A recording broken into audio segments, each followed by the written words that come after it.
plus now will be this due, and any disconnection will be based on that payment arrangement.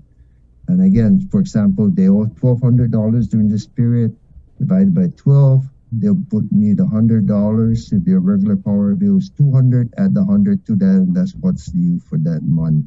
They can always prepay again. We won't disconnect base by trying to collect the whole 1,200 in one. So majority of post and commercials will, for every dollar you put into the prepay, coverage of that to pay back the prior debts. So that could be a varying percentage, 50%, 30%, 16%. That could be worked out again with the customer. And then the last thing is there are some customers that really haven't been able to pay their bill for whatever reason and accumulated a substantial amount, and maybe the 1 year payment plan doesn't work exactly. So we'll work on something that similar to 1 year, and maybe a balloon payment, which could stretch this thing out to potentially 2 years, if that being the case. And again, we're just providing opportunities to work this out with the customers on hand. So again, there's about 3,500, 4.6 million to be recovered, and we have this. Oh. Okay, yeah. This connection's terrible over there at Fidian. Oh, he's coming back on. Okay, there you go. Thank you, John. Good. Just continue. No, might be our connection from right. here, but in addition to that, we are working with the administration on the various opportunities for assistance.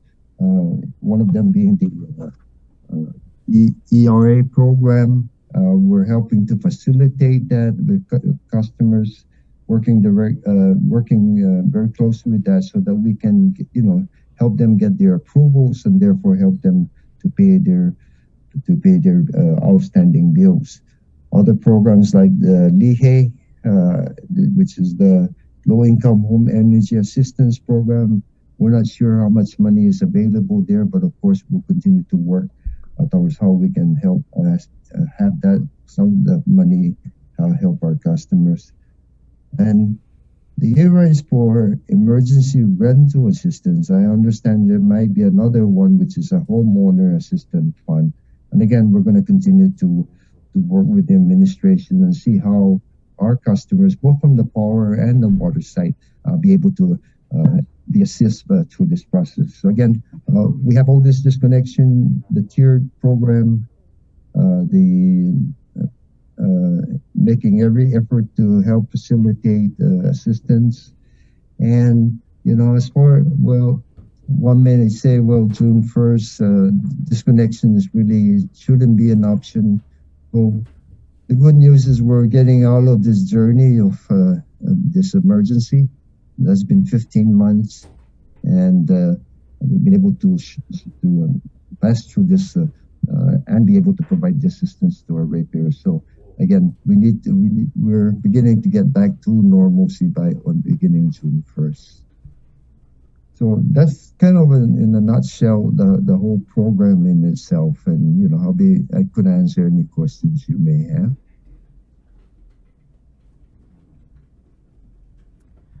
All right. Well, I think that kind of, if you could just kind of go through really quickly the 3 different options, because you were breaking up. You said there was the auto enrolled, the tiered, and the term, and this was based on the surveys that you conducted amongst customers. The survey conducted by customers, again, about 90% of the on the residential, the automatic 12 months, meaning we don't really have to talk to them about anything.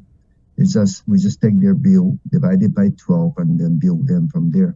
But again, even at that, Sabrina, if there's still difficulties there, those customers can still, on an individual basis, call us up and we'll see what we can do.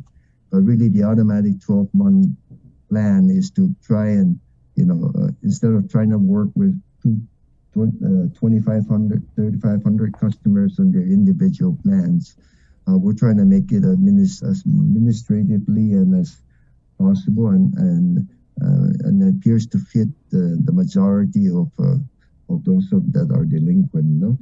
And so again, they did go out and survey again, and this was a survey by an independent group for us. And again, the residentials prefer the automatic 12. Commercials, they're looking more like a 7 to 9 month period for payback. So really, the 12 months works right into to what they also considered as a potential way to pay back. Right. And so when you were talking about the numbers, you did say about 2,387 of those that are the delinquent accounts. So that's residential customers. How much of that number, if you even have the number, qualify or are eligible for that the ERA program with the Department of Administration? Because when we had Bernie Guinness on, she mentioned that there's already been the dialogue between GPA and DOA for people that have applied. You are correct. I really don't have that number, although all I know is what's approved so far and has been noted. I would say that these are residential postpaid, and 83% of them are between the $1, of course, to $2,000 delinquency. Now, I would suspect that a lot of these are requiring the energy assistant. I'm not sure that everyone will be, could pass the test, right? However, this is the total for that group. So, can you tell us a little bit more about this homeowner assistance fund? It says new. It will assist ratepayers and government partners with new program rollout. No, not much more than what I just mentioned, Sabrina. I know that I think again, all of this are just being it's out there, and I'm not sure that all the guidelines have been provided yet. But I believe that's one of the I'm informed that that's one of the funds that could potentially come up now. And where do customers go if they want to see this presentation? Do they go to your Facebook page? Call GPA customer service? We're actually going to put it up on the web, and then also they can call customer service. There's also a communication customer first that they can request, and we can have our customer service reps send it to them, and so we can send it to them. Yeah. Okay. So we can send them the information. We'll see whether we can post it on the Facebook or Instagram. So because again, part of our, as we have told the commission, we're going to be going out and doing a substantial marketing on this. We want, there's 2 months between now and then.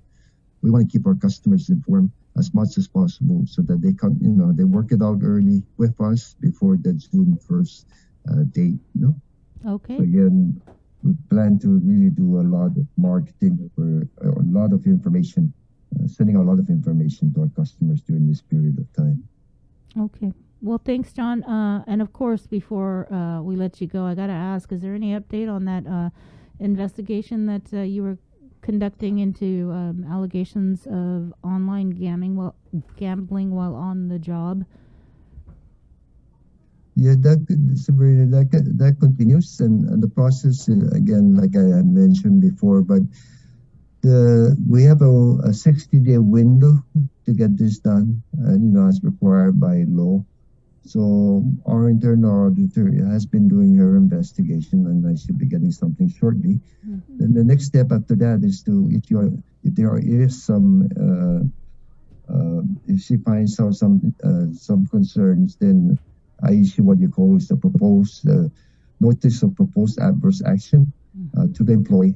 Then the employee has 10 days to respond to that action, and then I have 10 days to make my final decision, and then from there to implement it, and then from there, if the employee is not satisfied, then they can appeal to the Civil Service Commission. So the process continues, and I should be getting something shortly. But again, even that, I really can announce until I go through a process, go through the in all fairness to the employee. Mr. B, are you able though to say the process? Yeah. Are you able to say though how many employees are part of this investigation? Actually, you know how many employees were mentioned in that? Of course, specifically, we're looking at that, and in those areas and in other areas from the investigation. But I'm not, I don't have any number or anything like that.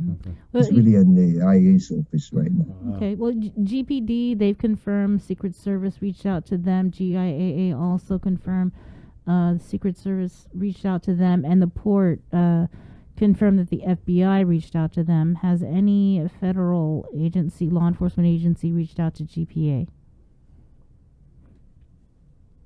No, none of them are aware of. No one has reached out to me, and I'm not informed of anything like that. Okay.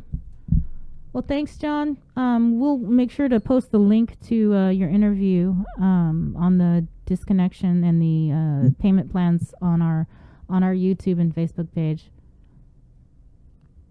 Okay, appreciate it. Thank you very much. Thank you, John. Take care. That's all right. 903, we're KUAM FM Agotni Guam on the Breeze. That's the radio part. We're also on Facebook Live. And there's an audio stream, Docomo Channel 10. We'll take a quick break, and we're back with the Department of Public Health, Social Services, along with, well, they brought a bunch of people for their vaccination outreach, and that's coming up here on the link. Good morning. Catch the link on. When we throw things away, where is away? What happens to our waste, and where does it go? As a community of small islands, the waste crisis is a large issue we want to bring into focus. Micronesia Climate Change Alliance presents From Our Nanas for Our Nennies, a video series about taking a holistic view of our present, finding wisdom from our past, and inspiring a better future.